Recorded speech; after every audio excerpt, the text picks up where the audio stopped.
Bonjour à tous. Lorsque on entre dans une pièce dans laquelle il n'y a pas d'éclairage, il n'y a pas de lumière, on va par réflexe, donc que nous avons tous, appuyer sur l'interrupteur. Et une fois qu'on appuie sur l'interrupteur, immédiatement, toute l'obscurité est remplacée par la lumière, par l'éclairage. C'est le même phénomène, la même réalité qui se produit en ce qui concerne la nouvelle naissance. Si quelqu'un est en Christ, il est une nouvelle créature, les choses anciennes sont passées, voici toutes choses sont devenues nouvelles. 2 Corinthiens chapitre 5 verset 17. Pour dire que lorsque on est de nouveau, tout ce qui était embarrassement, mauvais bagages, difficultés interminables, démons, persécutions nocturnes, problèmes à répétition, maladies incurables, maladies à répétition, cycle du divorce, célibat chronique, endettement permanent, tous ces cycles doivent disparaître. La nouvelle naissance nous introduit dans un nouveau cycle, une nouveauté de vie en Christ. Maintenant, cette lumière-là, elle vient en nous à partir du moment où Jésus-Christ, par le Saint-Esprit, vient vivre en nous. C'est pour ça qu'il est dit que tu es le temple du Saint-Esprit, à partir de ce moment-là. Maintenant, cette lumière, les gens demeurent, même lorsqu'ils deviennent enfants de Dieu, dans des difficultés parce que l'éclairage,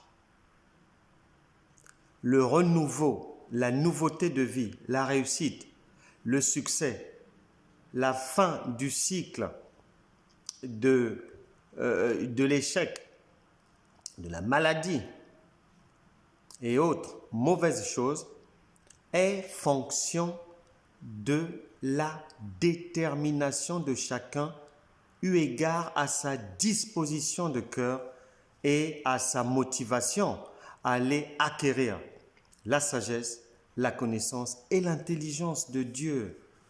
C'est pour ça que certains traînent, d'autres sont en avance sur les autres. Donc la lumière n'est pas la même chez tout le monde. D'ailleurs, chez d'autres qui prétendent être enfants de Dieu, elle n'est pas visible dans leur vie.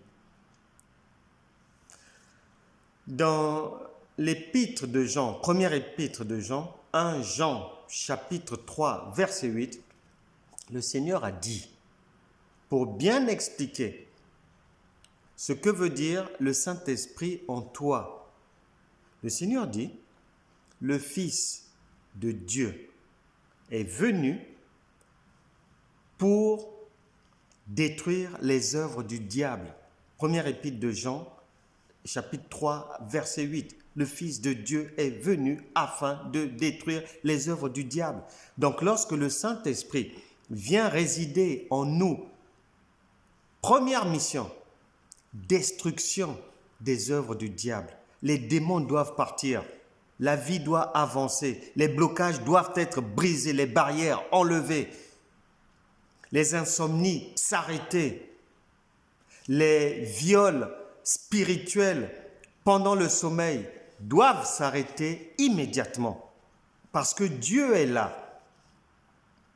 Et la lumière et les ténèbres ne peuvent pas cohabiter. Lorsqu'on appuie sur l'interrupteur, la lumière disparaît, elle cède la place immédiatement. Et c'est ce qui doit se passer dans ta vie selon ce que Dieu a prévu. Il s'appelle Abraham Shingbundu. Il était déjà chrétien depuis plusieurs années. Mais avant de devenir enfant de Dieu, et une fois devenu enfant de Dieu, membre du royaume de Dieu, il était toujours malade. C'est-à-dire, sa vie d'avant était à l'identique de celle d'après sa conversion. Il souffrait d'une maladie qui ne lui permettait pas de faire grand-chose dans sa vie. Et comme il devait travailler afin de subvenir aux besoins de sa famille, pour aller au travail, il y allait en souffrance. Et il était obligé de porter des couches parce qu'il saignait. Il saignait du derrière, son corps saignait pendant plusieurs années. Il avait des pertes de sang, vie misérable, maladie, fièvre, maux de tête, une vie difficile. Mais la Bible déclare que le royaume de Dieu, c'est-à-dire là où il y a votre réussite, le pays du lait et du miel, le domaine dans lequel tu es appelé à réussir, le bon ménage qui est prédestiné pour toi, le bon job, les bonnes choses, sont sous une menace. Puisque la Bible déclare que le royaume de Dieu, depuis les temps de Jean-Baptiste, le royaume de Dieu, voulais-je dire, est forcé. Et ce sont les violents qui s'en emparent. Matthieu chapitre 11, verset 12. Il y a une opposition. Il y a des forces contraires spirituelles qui voudront toujours se lever pour t'empêcher d'avoir une vie épanouie. Donc, ne te laisse pas faire. Et à l'esprit et la conscience que Dieu vit en toi par le Saint-Esprit. Et la première des choses pour laquelle il vient demeurer en toi, qu'il a fait de toi son temple, c'est de détruire les ténèbres, de faire disparaître les ténèbres de ta vie. Dieu merci que Abraham Shingbundu ne s'est pas découragé. Et je t'invite aujourd'hui, toi aussi, à ne pas te décourager. Tu vas sortir de cette situation, peu importe la situation. Et le vœu de mon cœur est que tu n'y restes pas autant qu'Abraham Shingbundu, que tu sortes aujourd'hui même. Et ça va se faire aujourd'hui. Lui, c'est au bout de 15 ans de pénitence, de difficultés, de maladie, de souffrance, d'humiliation, qu'il avait reçu la bonne parole adéquate pour être délivré des ténèbres. Et les ténèbres, le jour où il a reçu la révélation, la lumière de Dieu, ont disparu de sa vie. Des décennies de maladies sont parties en un seul jour. Et c'est ce que Dieu va faire pour toi aujourd'hui. Tu vas ouvrir ta Bible. Tu vas l'ouvrir à 1 Jean, chapitre 3, verset 8. Première épître de Jean, chapitre 3, verset 8. Tu commences par, dans la première partie du verset, on dit bien que c'est le diable qui s'occupe des pécheurs. Donc toi, tu n'as plus rien à faire avec ça. Tu demandes pardon à Dieu pour les péchés de ta vie. Tu fais une confession avec ton Dieu, dans votre intimité. Tu te répands.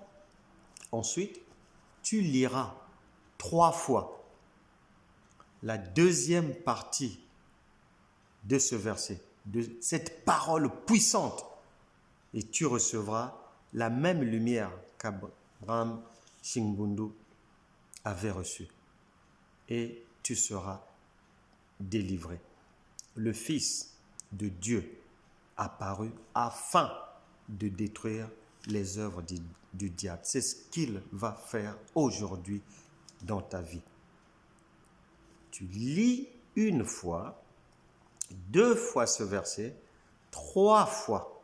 Fais de ton mieux de comprendre ce que le Seigneur, par le Saint-Esprit, te dit en lisant cela. Fais accepter cela par et ton esprit et ton cœur et tous les démons. Tu cites ce que tu ne veux plus voir dans ta vie. Tout blocage, toute chose qui mène la guerre à ta vie, tu les cites devant le Saint-Esprit et tu dis, après les avoir cités, sortez de ma vie, sortez de mon corps, sortez de mon âme, sortez de mon esprit. 3 fois et tu auras ta délivrance. Les choses qui te persécutaient de nuit comme de jour, tu ne les verras plus. Les démarches qui n'aboutissaient pas vont désormais aboutir et tu viendras témoigner la gloire de Dieu. Sois béni. Bonne journée.